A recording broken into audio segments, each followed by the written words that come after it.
What you forget, Raven remembers. Through fire and embers, Raven remembers. Nevermore, nevermore, nevermore. High above the salted air, I watched the vessels labor there, not captains proud nor helmsmen's bold, but those who keep the engines rolled. Below the decks, where heat resides, where metal groans and pressure hides, the engineers begin their fight long after others sleep at night. They do not wrestle wind or wave, they wrestle what the builders gave. A bolt that slips, a seal that cries, a pump that falters, coughs and dies. The first was known as Hobo there, a man untouched by soap or care. The wind itself would veer away and seek a more forgiving day. Stand not downwind, the captain said, a warning wisely carried spread.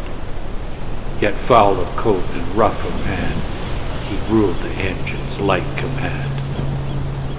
One morn the vessel would not wake, its iron heart refused to shake. The battery failed, the silence grew. The crew had not a thing to do. Below went Hobo, slow and grim, the dark machinery calling him. He coaxed a shattered motor's breath and filled the room with smoke like death. Men fled the ladder, gasping air. Hobo alone remained down there. A rag across his mouth he tied. It would not yield, it would not slide. He cranked and struck and cursed and pled, till life returned, or hope seemed dead. The engine roared, the ship obeyed. No speech was given, no parade. I clicked my beak upon the mast. Such men are built to outlast. The second rick bore stranger sight, a man who laughed too loud, too bright.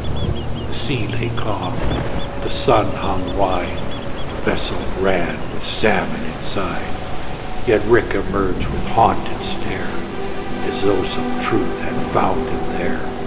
He beckoned one to come and see what only he had come to be.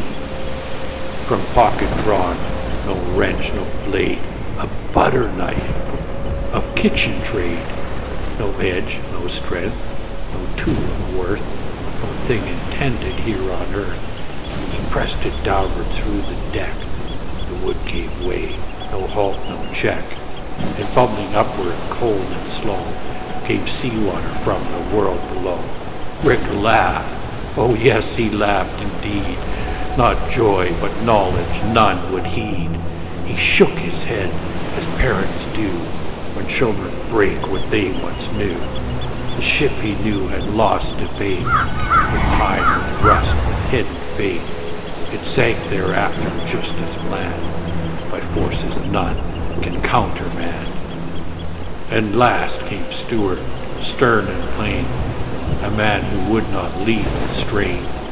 The vessel flooding, stern gone low, the crew already set to go.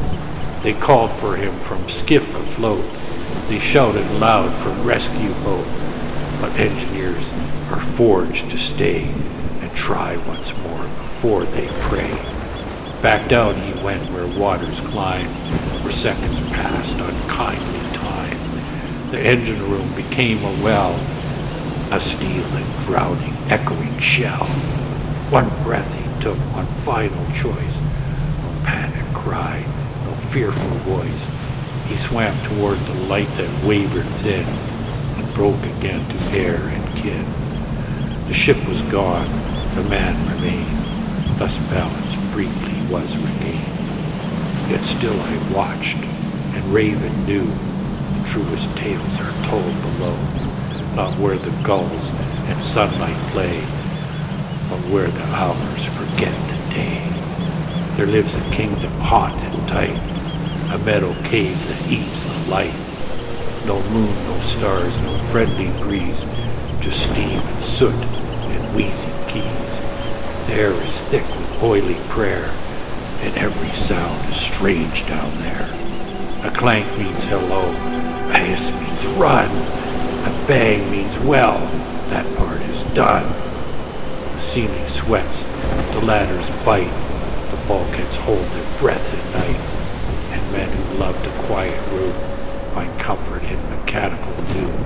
Above, the deckhands scan the sky and say the weather's drifting by. Below, one gauge will start to slide, and every hair stands up inside. An engineer will stare at heat as if the fire were trying to cheat. He'll sniff the air like hunting lore, then claim the ship is fine once more. Oh yes, they always say she's fine, while bolts make plans in hidden crime. A bearing warms, a rhythm strays, a pump grows rude in subtle ways. But trouble rarely starts with roar, it whispers first, then asks for more. Before alarms can shout out loud, the engineer has heard the crowd. He hears it in the turning shaft, in rubber cough, in metal laugh, a little knock, a tiny squeal becomes a prophecy of steel. And if you ask him, is it bad, he'll grin like all good lunatics. He'll wipe his hands on hunted cloth and say, not bad, just delicate. So when you feel the steady thrum and think how safe, how far we've come, remember calm is bought below. With midnight fights you'll never know.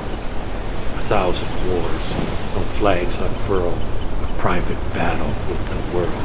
And I, Raven, perched above the foe, have heard those engines moan alone. I've watched men bargain, curse and plead, and laugh when steel reveals its greed. For if the sea is wide and cold, the engine room is darker, bold. So mark this truth, the sea has shown, no ship has ever sailed alone. For deep below each turning mile, our hands that hold it all the while. They argue heat, they bargain strain, they lose then start the fight again. And though their names the waves erase, their labor leaves the vessel grace. Remember them when decks feel strong, for they have held that strength so long. If this tale has held you here, help keep these stories sailing here.